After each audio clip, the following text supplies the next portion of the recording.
যেভাবে এসে স্বতঃস্ফূর্তভাবে আমাদের সাথে যোগ দিয়েছেন, বয়সকে মনে করিয়ে দেওয়াটাই আমার কাছে অপরাধ। তো সেই মানুষগুলোর মধ্যে আমরা আলাপ করে নেব, কিন্তু সে পরিচয় আপনারা সকলেই জানেন। আমাদের মধ্যে উপস্থিত আছে বিশিষ্ট শিক্ষাবিদ, রবীন্দ্রভারতী বিশ্ববিদ্যালয়ের প্রাক্তন উপাচার্য, বিশিষ্ট লেখক এবং সর্বোপরি আমাদের অভিভাবক।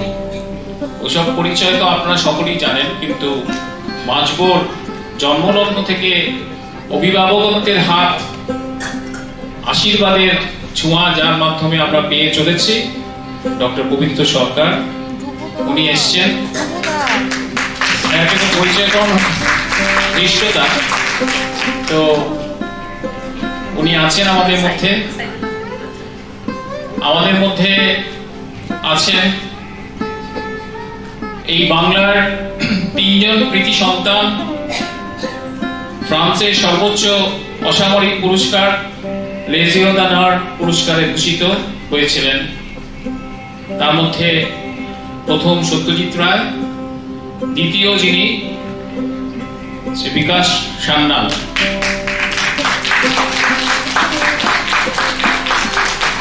এবং প্রবাসী ভারতীয় সম্মান আমাদের রাষ্ট্রপতি কর্তৃক সেই সম্মানীয় ভূষিত। উপস্থিত আছেন বিশিষ্ট কবি, এবং উনি একজন অত্যন্ত প্রথিতযশা কবি। যারা কবিতা বা সাহিত্য জগতে আছেন তারা এক নামে চেনেন, শ্রীমতী প্রীতি সান্যাল।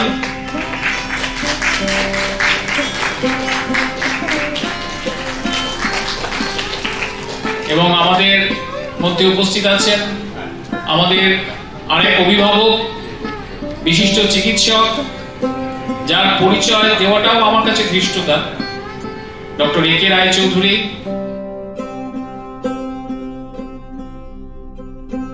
সুন্দরবনের বিভিন্ন জায়গায়, দক্ষিণ চব্বিশ পরগনা বহু গ্রামে আমরা মেডিকেল ক্যাম্প করা শুরু করেছি। তো এই দিয়ে আমাদের পথ চলা শুরু। তারপরে একে একে আমরা সুন্দরবনের স্কুল, এবং 2007 সালে আমাদের বাজহিনীটা, যেটা আমাদের বয়স্কদের এই সংস্থা দিয়ে শুরু। সত্যি ভাবতে পারিনি তখন যে একটা সময় আমরা প্রায় 550 মতো আমাদের অভিভাবককে আমরা পাবো এবং তাদের দায়িত্ব নিতে পারবো, এবং তারা আমাদের উপর ভরসা করে থাকবে যে কিছু এমার্জেন্সি হলে বাঁচবো আছে।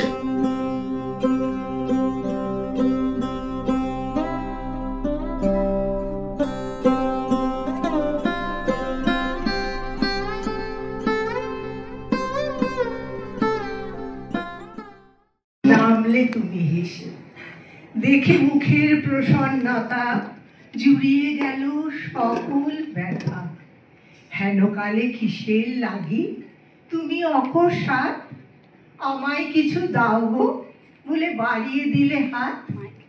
মরি একই কথা রাজা ধীরাজ, আমায় দাও গো কিছু, শুনে ক্ষণকালের তরে রইলু মাথা নিচু। তোমার কি বা অভাব আছে ভিখারি ভিক্ষুকের কাছে, এই কেবল কৌতুকের বসে আমায় প্রবঞ্চনা।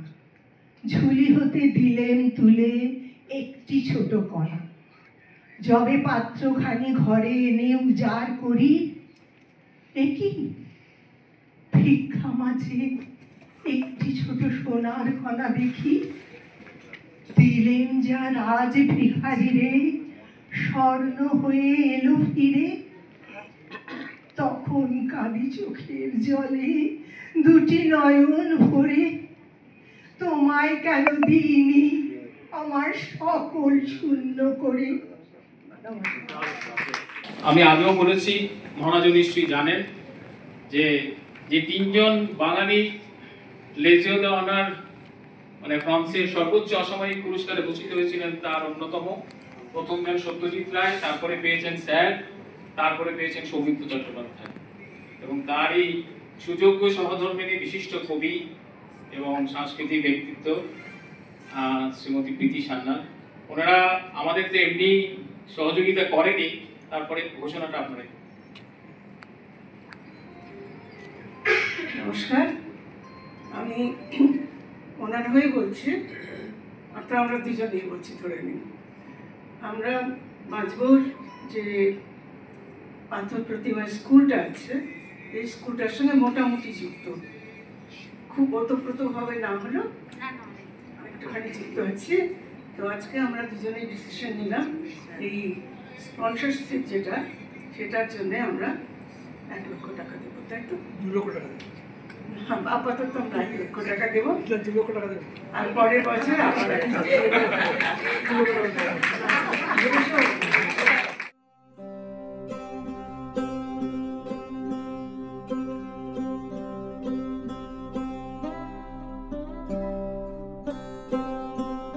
বলছেন আমার দ্বারা, এবং বাজপুর সঙ্গে এসে আমার একটা নতুন জীবন, আমি মনে হচ্ছে একটা নতুন জীবন পাচ্ছি।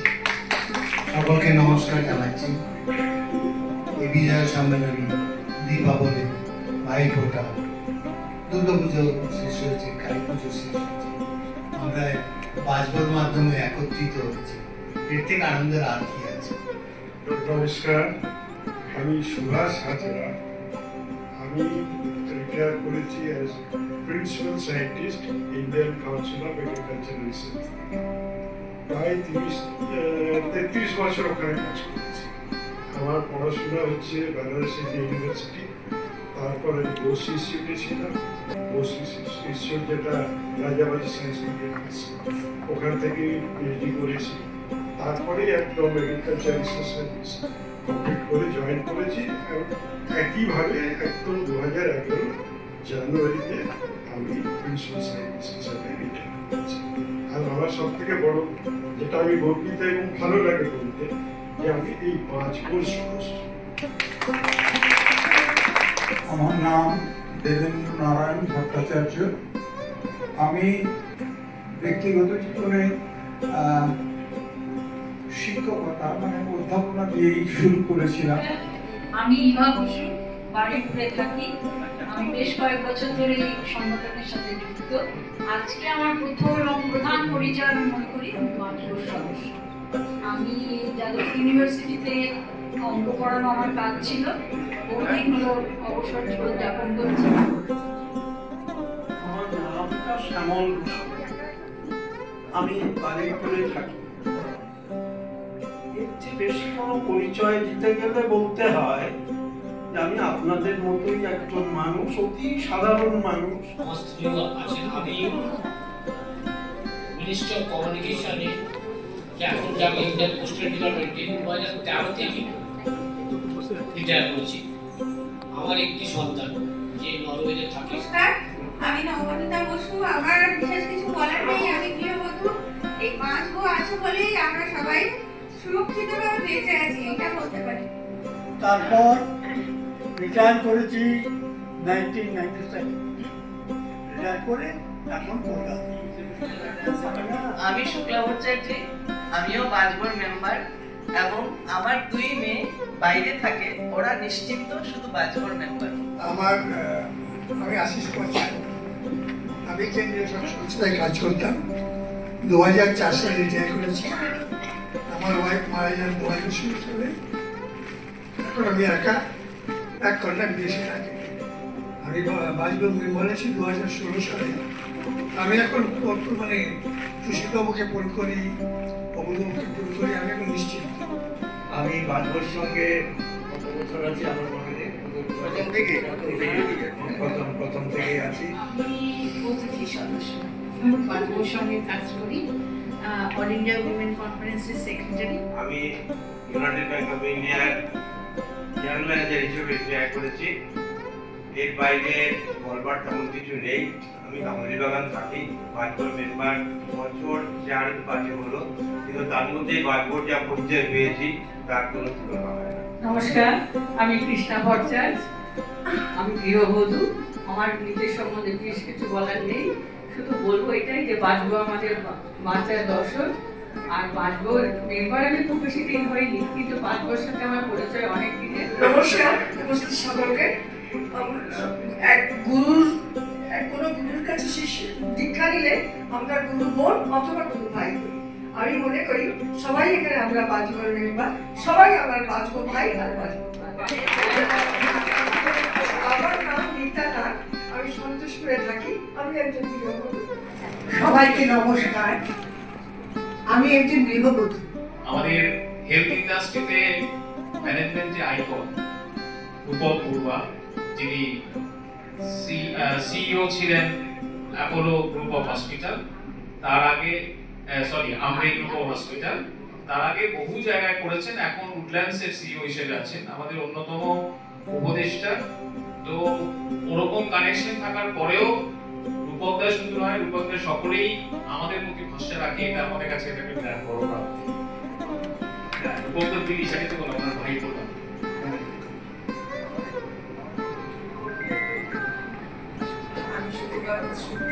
আমি অভিষিক্ত অ্যাক্টিভিটি থাকি। আমি গত বছর হঠাৎ করে বাড়িতে অসুস্থ হয়ে পড়ি। আমার ছেলে বিদেশে থাকে, আমার ভাইরা গড়িয়ায় থাকে, ওরা দৌড়াদৌড়ি করে আমাকে হসপিটালাইজড করে আনলিতে। তারপরে আমার ছেলে পরের দিন আসে, এসে সঙ্গে সঙ্গে বাজবোর সঙ্গে আমাকে অ্যাটাচ করে দেয়। সত্যি আমি কৃতজ্ঞ বাজবোর সঙ্গে থেকে, এবং আমার ছেলে আমার ভাইরা যা হেল্প করেছে আমাকে বাজবোর সঙ্গে অ্যাটাচ করার জন্য। আমি বাজবোর মেম্বার নই, কিন্তু আমার শাশুড়ি মা বাজবোর জন্ম লগ্ন থেকে ছিল। তা আমার শাশুড়ি মা আসতে পারবে না বলে তার অতিথি হিসাবে আমি এসেছি। আমি বর্ণালী দত্ত, আমিও রানু রায়ের মেয়ে। আমার মা বাজবোর জন্মলগ্ন থেকে বাজবোর মেম্বার। নমস্কার, আমি শান্তি সাধু খান, যাদবপুরে থাকি। গত 4 বছর হলো বাজবোর মেম্বার হয়েছি। তবে ভীষণ ভাবে আনন্দিত, সুখী, সবকিছু যা কিছু বলা যায়। ছেলেকে বলতে পারে, ছেলে বলে তুমি একা নয়, তোমার সঙ্গে বাজবো আছে, ঠিক আছে না?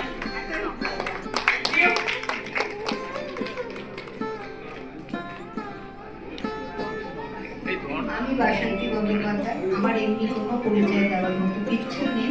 আমি একজন বাজবো সদস্য, এটাই আমার, এবং এটাই আমার মিষ্টি। বাজবো আছে, আমিও বাজবো। আমি অপর্ণা ঠাকুর বলছি। আমার আলাদা করে পরিচয় দেওয়ার কিছু নেই। আমি দীর্ঘ 30 বছর রেলওয়েতে অফিস সুপারিনটেন্ডেন্ট হিসেবে চাকরি করে আজকে আমি অবসর নিয়েছি। আমার অবসর নেওয়ার পরে আমরা বাজবোর মেম্বার হয়েছি।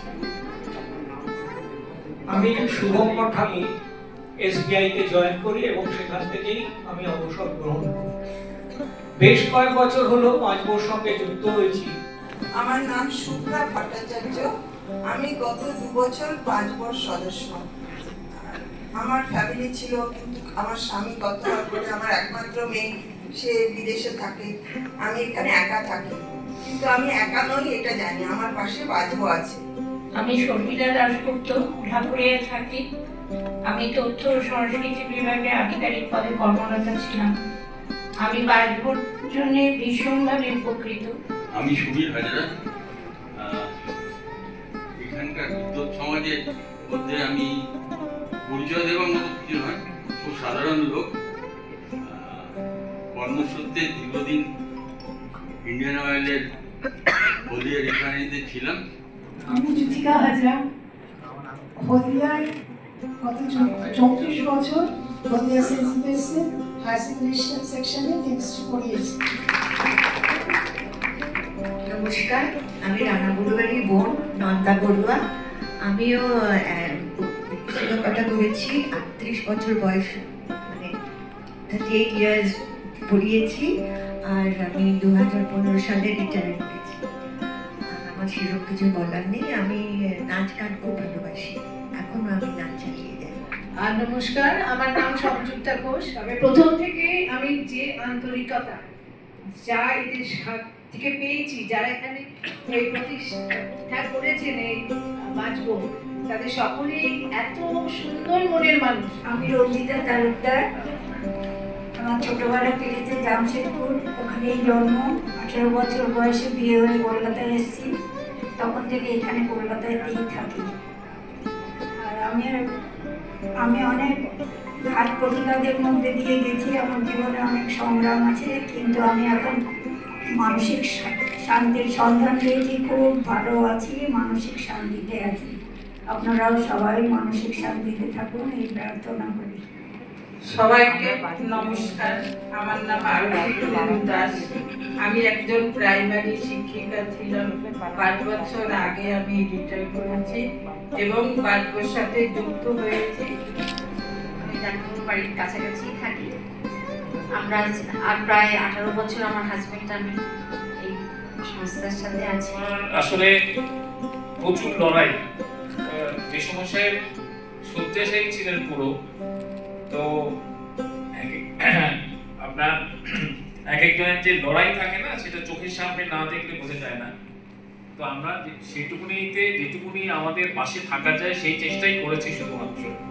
তো এই লড়াইগুলো আমরা আমাদের এক একটা স্মৃতি, আমাদের এক একটা অভিজ্ঞতা। আমি সুদীপ্তা বর্মন। 1 বছর হলো আমি কলকাতায় এসেছি। আমি আসানসোলে থাকতাম। আমি 1 বছর হলো ওদের ওই নাচের সাথে যুক্ত হয়েছি।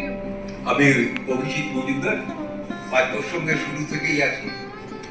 আর স্মৃতির উপর প্রচন্ড চাপ পড়ছে, কেন এত নাম মনে রাখা আর এত কীর্তি আপনাদের মনে রাখাটা দুঃসহ হয়ে পড়ছে। এটুকুই আমার পরিচয়। আমার জীবনের একটা ক্রুশিয়াল পিরিয়ডে বাজবো আমাকে যেভাবে হেল্প করেছে আমি সেটা ভুলতে পারবো না। ধানবাদ রেলওয়ে স্কুলে 33 বছর 9 মাস চাকরি করেছি, অবশ্য ভলান্টারি নিয়েছি। 2008 থেকে আমি বাজবোর সঙ্গে যুক্ত। আর ওরা যা বাজবো না থাকলে আমি বাজবো না। একসঙ্গে থাকলাম, ওখান থেকে আমরা এসেছি, এখনো এক জায়গায় থাকি আমরা। আর আমার একটাই যে আমার হাজব্যান্ড ছিলেন মেম্বার, উনি তো চলে গেছেন, কারণ আমি একা। আচ্ছা, যা আমার সংসার ছেলে ও সবাই ব্যস্ত, সেই জন্য এখানকার মেম্বারটা হয়ে যাওয়ার পরে রাত নেই দিন নেই, যখন কিছু হয় বৌমা সঙ্গে সঙ্গে পাচ্ছি। আমার দিদি অসুস্থ ছিলেন এবং দিদি শেষ সময় আমরা তাদের কাছ থেকে যে হেল্প পেয়েছি সেটা আমি সারা জীবন মনে রাখবো। আমি দেবশ্রী ব্যানার্জি। আমি সাতবরের সবচেয়ে ছোট বোন। আর আমরা এখন বেঁচে আছি 3 বোন, আর বাকিরা সব কত হয়েছে, কিন্তু আমরা সবাই 70-এর মধ্যে। আমার নাম জয়ন্তী ঘোষ। আমি ছোট বাচ্চাদের পড়াতাম 40 বছর ধরে। নিজে স্কুল রান করেছি 30 বছর। বাচ্চাদের সময় থেকে খুবই ভালো লাগে, এখনো ভালো লাগে। আর বাজবোতে আমি আমার মেয়ে ঢুকিয়েছে, কারণ সবার বাচ্চারা যখন বাইরে থাকে আমার জিওটাই। এবং একটা জিনিস বলতে পারি, she is relieved, she's happy. আমার নাম উমা ঘোষ। আমি বেশ কয়েক বছর বাজবোর সদস্য হয়েছি। আমার স্বামীর প্রয়াণের পর এবং আমার একমাত্র কন্যা সন্তান এবং জামাই তারা বিদেশে থাকেন, আমি বেশ একলা বোধ করছিলাম। কিন্তু সেই সময় বাজবো তাদের ভরসা আর বিশ্বাসের হাত আমার দিকে বাড়িয়ে দিল, যা এখনো পর্যন্ত ওই রকমই থেকে গেছি। আমি বিভিন্ন দিনের বিভিন্ন অসুবিধাজনক সময়ে অসুস্থ হয়ে পড়েছি, কিন্তু বাজবো এত প্রম্পটলি রেসপন্ড করেছেন যে আবার সুস্থ সবল হয়ে ফিরে এসেছি। আর আমার মেয়ে জামাই অত্যন্ত নিশ্চিন্ত হয়ে থাকেন। আমার নাম রবি বসু। আমিও মেম্বার। আমি উমা বসুর মেয়ে। আর আমার স্বামী আর আমরা রিটায়ার করার পর এই অক্টোবর থেকে মার্চ আমরা কলকাতায় থাকি। তো আমরা খুঁজছিলাম এখানে আসার পরপরই একটি সৎ এবং দক্ষ স্বাস্থ্য সেবা ব্যবস্থা। বাজবোর সন্ধান পাওয়ার পর, তাদের কাজ দেখার পর আমরা তো মেম্বার হয়ে গেছি।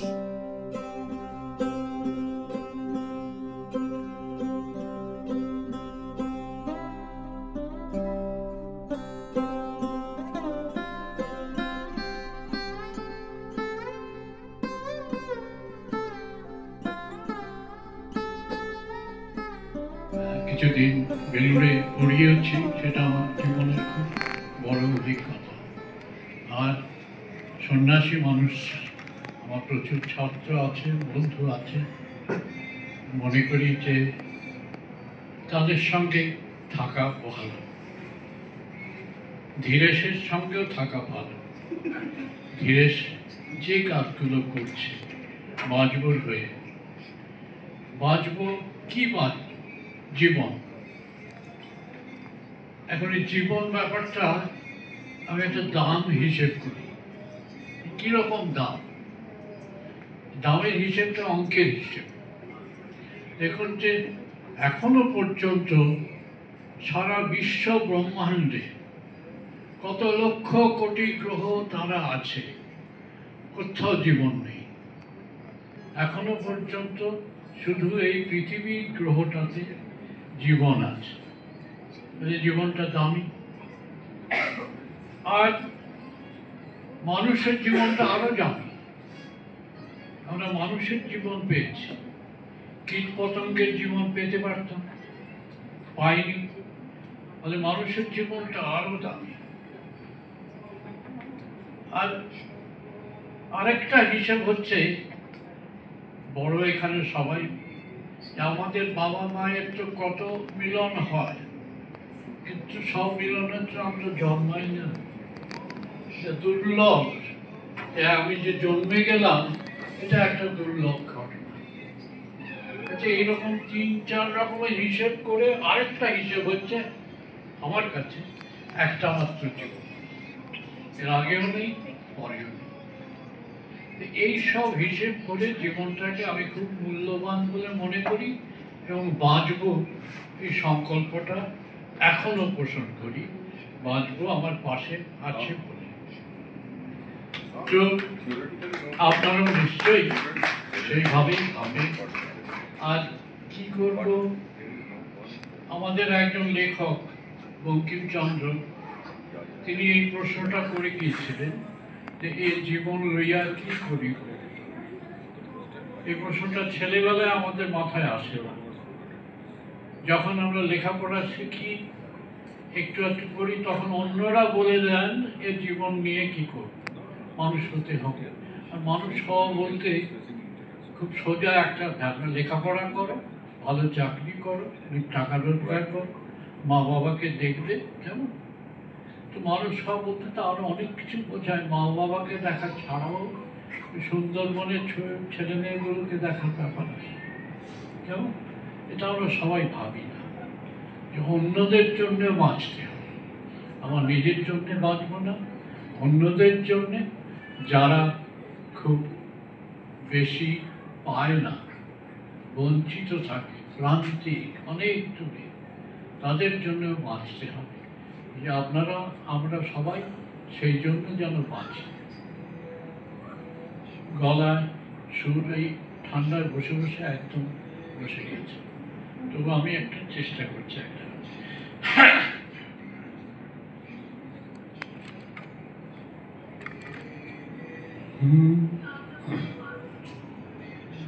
আমরা পথে পথে যাব সারে সারে, আমরা পথে পথে যাব সারে সারে, তোমার নাম গে ফিরিব দারে দারে, তোমার নাম গে ফিরিব দারে দারে। আমরা পথে পথে যাব সারে সারে, বলবো জননীকে কি দিবি দান, কে দিবি ধন তোরা, কে দিবি প্রাণ। বলবো জননীকে কে দিবি দান, কে দিবি ধন তোরা, কে দিবি প্রাণ। মা ডেকেছে কব বারে বারে, তোদের মা ডেকেছে কব বারে বারে। আমরা পথে পথে যাব সারে সারে, তোমার নামে প্রেমে সকল সুর, আপনি উঠবে বেজে সুধা মধু। তোমার নামে প্রেমে সকল সুর, আপনি উঠবে বেজে সুধা মধু ওদের হৃদয় যন্ত্রেরই তারে তারে মোদের হৃদয় যন্ত্রেরই তারে তারে বেলা গেলে শেষে তোমারই পায়ে এনে দেব সবার ডালি বিছায়ে বেলা গেলে শেষে তোমারই পায়ে এনে দেব সবার ডালি বিছায়ে সন্তানেরই দান ভারে ভারে তোমার সন্তানেরই দান ভারে ভারে আমরা পথে পথে যাব সারে সারে আমরা পথে পথে যাব সারে সারে। নমস্কার।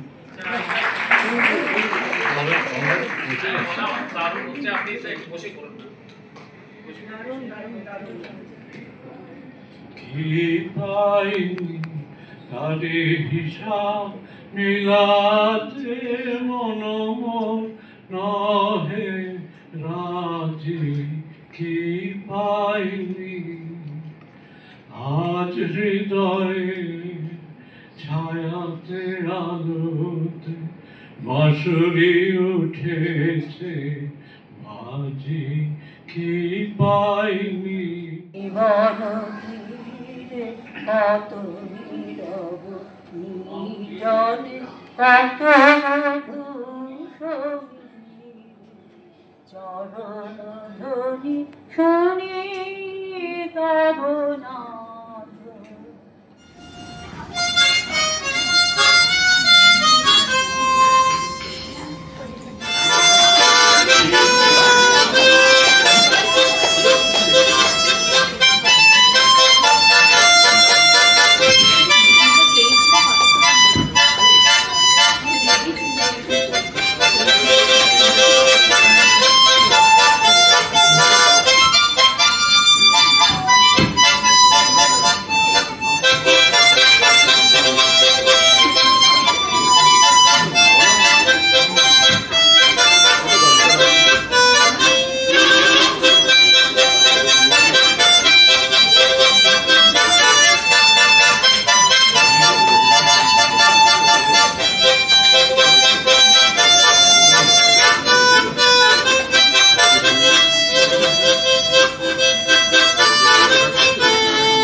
বাঁচবো কিভাবে, বাঁচা মানেই তখন অনেক ইচ্ছে জাগে, আশা জাগে, স্বপ্ন থাকে, অনেক কিছু মিলিয়ে বাঁচা।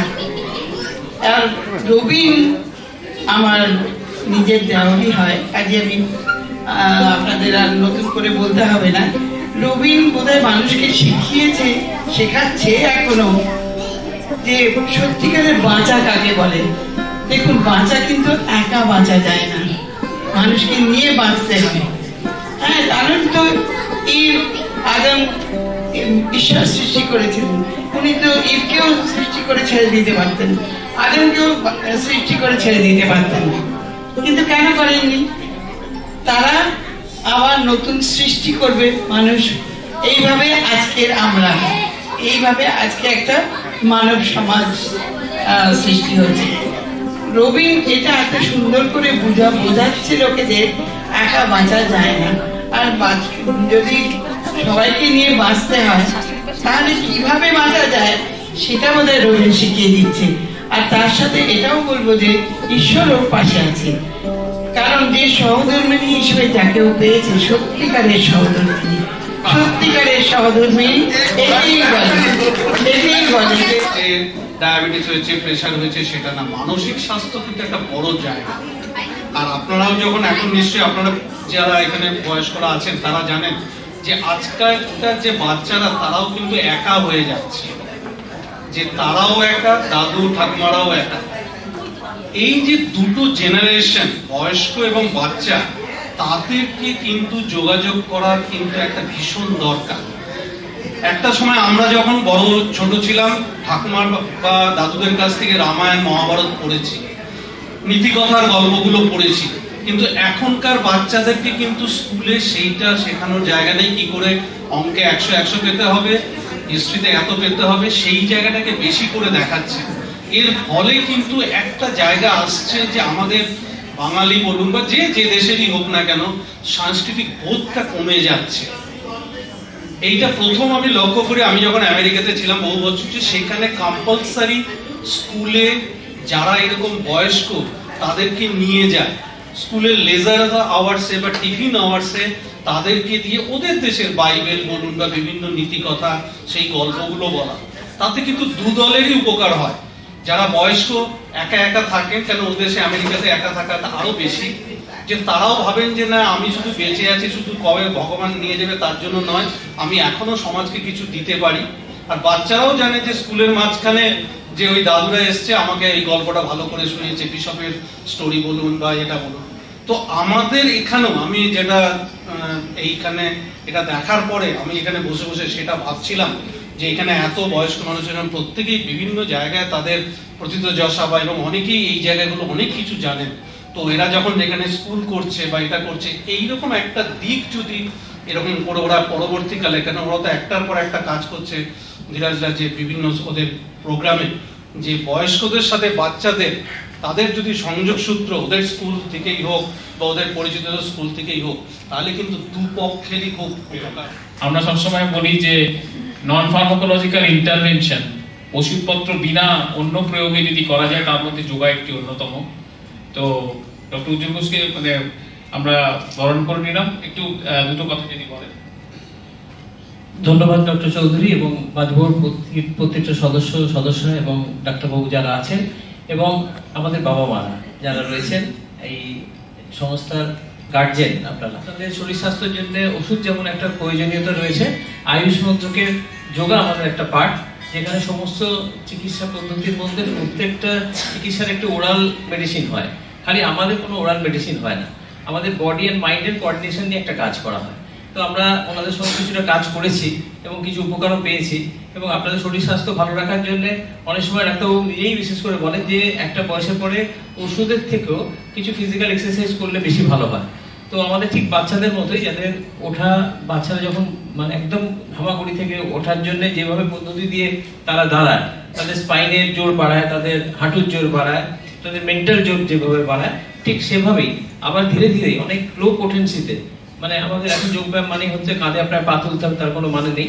আপনার নিজের পাটুকু যদি আপনি মাটি থেকে 30 ডিগ্রি 45 ডিগ্রি উপরে তুলতে পারেন, তাহলেই আপনার কিন্তু একটা মাসলের জোর বাড়তে পারে, অ্যাবডোমিনাল মাসলের জোর বাড়তে পারে, ব্যাক মাসলসের জোর বাড়তে পারে। এইভাবেই আমরা খুব সহজ পদ্ধতিতে আপনাদের আমরা শেখাই।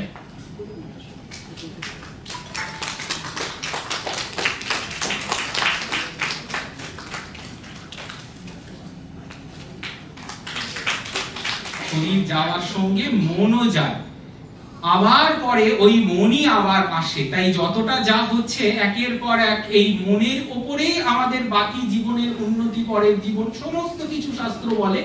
এর ওপরে এই মানসিক উন্নতি এই এক দেহের মধ্যেই কখনো নরক প্রাপ্তি, আবার কখনো ভগবত প্রাপ্তি, দুই ওই একই দেহ। ঠাকুর বলতেন প্রদীপের সামনে কেউ টাকা জাল করছে, কেউ ভাগবত করছে। এই মনকে যে যেভাবে ব্যবহার করবে, ভগবত গীতার সেই বিখ্যাত শ্লোক উদ্ভরেত আত্মনাত্মানম আত্মানম নবসাদয় আত্মৈব আত্মনা বন্ধু আত্মৈব রিপুরাত্মনা। ভালো মনই আমাদের বন্ধু আর খারাপ মনই আমাদের শত্রু, তাকে অবসন্ন করতে দেওয়া উচিত নয়। এই কথাটা এ কারণেই বললাম, এখানে এসে দেখছি বিভিন্ন বয়সের মানুষজন রয়েছেন, ছোটরাও রয়েছেন, বড়রা তো প্রচুর জন রয়েছেন, বিশিষ্টরা রয়েছেন। এই ডাক্তারবাবু এবং বাঁচবোর এই যে উদ্যোগ, এই যে মন ভালো রাখার একটা চেষ্টা, শুধু শরীর নয় তার বাইরেও বেশি কিছু মনকে ভালো রাখার এই যে প্রয়াস এখানে এসে দেখছি, এর জন্য বিশেষভাবে তাদের আবার একবার ধন্যবাদ জানাচ্ছি, অভিনন্দন জানাচ্ছি, শুভেচ্ছা জানাচ্ছি। এটা খুব দরকার আজকের দিনে। শেষ যে কথাটা বলবো সেটা হচ্ছে, ডাক্তারবাবুরা বললেন আমাদের এখানে কিছু কোর্সের কথা। প্রথম কোর্সটির ফ্যাকাল্টি তো ওনারাই ব্যবস্থা করছেন।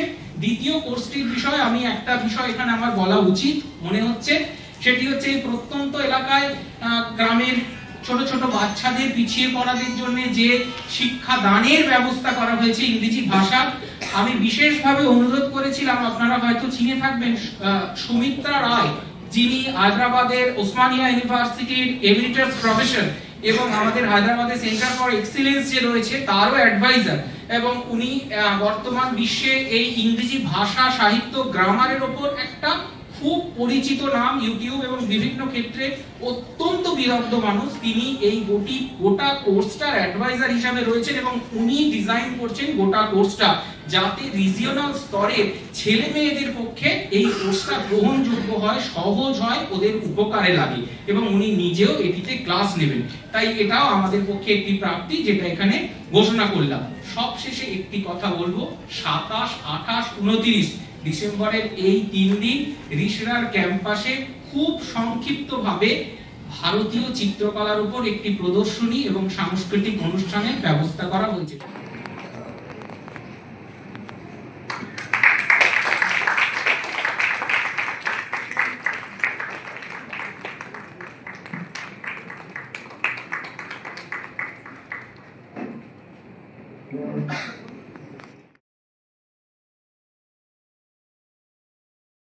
ইনফিনিটি হচ্ছে বেসিক্যালি সল্টলেক সেক্টর 5 আজকে পশ্চিমবঙ্গের যেখানে তথ্য প্রযুক্তি আইটি সেক্টর যেখানে আমাদের তৈরি হয়। তো প্রথম যখন পশ্চিমবঙ্গ সরকার ডিসাইড করলো, একটু লেট করেই করেছেন, বাট করেছেন যখন, যে না এখন আইটি নিয়ে কাজ করা উচিত, কেননা ভারতবর্ষে অনেক জায়গায় শুরু হয়ে গেছে, ব্যাঙ্গালোরের আরম্ভ হয়ে গেছে, তখন বেঙ্গল মনে করে যে না এখন ইটস আ রাইট টাইম যে আমরা আইটি সেক্টর তৈরি করবো। তো সেক্টর 5কে চিহ্নিত করা হয় যে প্রথম আইটি সেক্টর করা হবে। তো ওখানে প্রথম আইটি পার্ক ইনফিনিটি গ্রুপ তৈরি করে। তো আমরা প্রথম আইটি পার্ক তৈরি করি, অ্যান্ড আস্তে আস্তে দাঁড়িয়ে সল্টলেক সেক্টর 5 এর মধ্যে আমাদের 7খানা আইটি পার্ক আছে। তো করতে করতে দেখা গেল যে না, এটা একটা বড় নিড আমাদের কলকাতায়, যে একটা সিনিয়র লিভিং ফেসিলিটি হোক। বৃদ্ধাশ্রম অনেক আছে, বাট এমন একটা সিনিয়র লিভিং হবে যেটা সেন্টার অফ এক্সেলেন্স তৈরি করা হবে, যেখানে একটা হলিস্টিক কেয়ার হিসাবে আমরা এটাকে তৈরি করব। তো আস্তে আস্তে জাগৃতি ধামের কনস্ট্রাকশন শুরু হয়। পুরো প্রজেক্টটা হচ্ছে আমাদের কর্পোরেট সোশ্যাল রেসপন্সিবিলিটি, কোনো আলাদা করে প্রফিট করার মোটিভ নয়। পুরো ইনফিনিটির কর্পোরেট সোশ্যাল রেসপন্সিবিলিটি হচ্ছে জাগৃতি ধাম। বাট জাগৃতি ধাম একটা করে তো সমাজের প্রবলেম আমি সলভ করতে পারবো না। আমাদের প্ল্যান আছে ডাউন দ্য লাইন, আমাদের যিনি চেয়ারম্যান মিস্টার রবীন্দ্র চমারিয়া, যিনি ফাউন্ডিং ট্রাস্টি, অ্যান্ড আমার ছেলে মিস্টার পুলক চমারিয়া, যে আমরা বিভিন্ন জেলায় এটাকে নিয়ে যেতে চাই। বিভিন্ন ইস্টার্ন রিজনে, জামশেদপুর থেকে প্রচুর কোয়েরি আসে, কোনো সিনিয়র লিভিং নেই, ভুবনেশ্বর থেকে আসে। তো আমরা আস্তে আস্তে করে এটাকে স্কেল আপ করবো। 1 বছর বয়স হয়েছে, 1.5 years মতো। বিদেশ অনেক ঘুরেছি, সুখ দুঃখের ছবি অনেক অনেক রেখেছি বুকের ভেতর। দ্রোহ বিদ্রোহ বিপ্লবের মাটি মারিয়ে হেঁটেছি দুনিয়ার কত যে শহরে। রক্তে ভেসে যাওয়া দেশ, বিধ্বস্ত দেশ উঠে দাঁড়িয়েছে। সব কিছু অতিক্রম করে বহুদিন পর তাও দেখেছি। শান্তি পেতে বহুদিন পর ফিরে এসেছি দুর্গা মায়ের আপন দেশে। ওমা, এ কি, কোথায় এলাম? হাড় হিম করা এ কি আমার দেশ, আমার শহর? ধ্বংসের তাণ্ডব, জ্বালাময়ী তুফান ঝড়। কাশফুল পুড়ে যাচ্ছে, ছাতি ফুলের মাদক সুবাস উড়ে গেছে। প্রতিটি কোটালে স্বজন সুজন ডুবছে। ভাঙা ঘর, ভাঙা বুক, সূর্য আজ অকাল গ্রহণে। সময় দুঃশাসন খল খল হাসে। উরুর শিরা ছিঁড়ে উড়ে যায় রক্ত পতাকা। ইচ্ছে হয় এই অভিশপ্ত অন্ধকারে একটি শান্তির প্রদীপ জ্বালাই। মুঠো ভরা ভালোবাসা নিয়ে চুপ করে দাঁড়িয়ে রয়েছে। एक अजनबी हसीना से यूं मुलाकात हो गई। आजकल तेरे मेरे प्यार के चर्चे हर ज़बान पर, सबको मालूम है और सबको खबर हो गई। आजकल तेरे मेरे प्यार के चर्चे हर ज़बान पर, सबको मालूम है और सबको खबर हो गई। हमने तो प्यार में ऐसा काम कर लिया, प्यार की राह में अपना नाम कर लिया। हमने तो प्यार में ऐसा काम कर लिया, प्यार की राह में अपना नाम कर लिया। प्यार की राह में अपना नाम कर लिया। आजकल तेरे मेरे प्यार के चर्चे हर ज़बान पर, सबको मालूम है और सबको खबर हो गई। বাঙালি ছিল না কোনোদিন, তাই তো রবীন্দ্রনাথের মূর্তি ভেঙে ওরা বর্বরচিত উল্লাসে মাতে। ভুলটা আসলে আমাদেরই ভাবনায়। ওরা বাঙালি ছিল না বলেই গলা উঁচিয়ে ধর্মীয় নেতা বলতে পারে এই দেশটা সূর্য সেনের নয়। ভুলটা আসলে আমাদেরই ভাবনায়। ওরা বাঙালি নয় বলেই বোধহয় জলের গানকে ভয় পায়। 3000 বাদ্যযন্ত্রের সংগ্রহকে এক নিমেষে পুড়িয়ে দিয়ে উল্লাসে মাতে। ভুলটা আসলে আমাদেরই ভাবনায়। ওদের ভাবনায় বাংলা ছিল না বলেই অসাম্প্রদায়িক নজরুল ওদের কাছে শত্রু বিধর্মী। ভুলটা আসলে আমাদেরই ভাবনায়। হৃদয়ে ওদের বাংলা কখনো যেমন পায়নি স্থান, ঠিক তেমনি জাথিন লালন সাইয়ের গান। ভুলটা আসলে আমাদেরই ভাবনায়। ওরা মননে কোনোদিন বাঙালি হতে পারেনি বলেই নির্দ্বিধায় ধ্বংস করতে একবারও হাত কাঁপে না জয়নুল আবেদিনের ভাস্কর্যকে গুড়িয়ে দিতে। ভুলটা আসলে আমাদেরই ভাবনায়। ওদের রক্তে বাঙালি সংস্কৃতি বিন্দুমাত্র নেই বলেই প্রকাশ্যে অন্তর্বাস নিয়ে বিকৃত উল্লাস করে আর হাজার হাজার মানুষ তাতে করতালি দেয়। ভুলটা আসলে আমাদেরই ভাবনায়। যাদের কাছে বাঙালি নয় ধর্মীয় পরিচয় মুখ্য, তাই তো শুধুমাত্র হিন্দু হওয়ার অপরাধে জাতীয় দলের খেলোয়াড়ের বাড়ি পুড়িয়ে পৈশাচিক আনন্দ পায়। ভুলটা আসলে আমাদেরই ভাবনায়। বাঙালি নয় বলেই উপকারী প্রতিবেশী বন্ধুকে আদ্যপান্ত গালিগালাজ করাই ওদের মনের আনা। ভুলটা আসলে আমাদের ছিল না, ছিল আপনার ভাবনাতেও মুজিব। আপনি সেদিন যাদের বাঙালি ভেবে বলেছিলেন, ভাইয়েরা আমি পেয়েছি আমার যা পাবার, আমার চেয়ে বেশি কোনো দেশের নেতা কোনোদিন পাননি, সেটা হলো আপনাদের ভালোবাসা। তাদের অনেকে আর তাদের উত্তরসূরিরা আপনাকে সেই ভালোবাসা কি সুন্দর উজাড় করে দিয়েছে। জীবিত অবস্থায় বুক ঝাঁঝরা করে আর এত বছর পরে মূর্তিতে জুতোর মালা পরিয়ে প্রস্রাব করে ভেঙে চুরমার করে দিয়ে। ভুলটা আসলে আমাদেরই ভাবনা। ওরা বাঙালি নয় বলেই সুস্থ গান, সুস্থ বাজনা, সুস্থ লেখনী, সুস্থ রুচি, সুস্থ বই, সুস্থ চিত্রণ, সুস্থ চিন্তন, সুস্থ সংস্কৃতিকে বড্ড ভয় পায়। আর ভয় পায় সেই মানুষটাকে যিনি বলে গেছেন খাঁটি সে কথা, 7 কোটি সন্তানের হে মুগ্ধ জননী, রেখেছ বাঙালি করে মানুষ করনি। তাই তো শেষে ওরা হুক্কা হওয়ার মতন চিল্লাইয়া বলে আমরা বাঙালি নই, আমরা। তারপরে তো আপনারা বুঝেই গেলেন কি বলতে।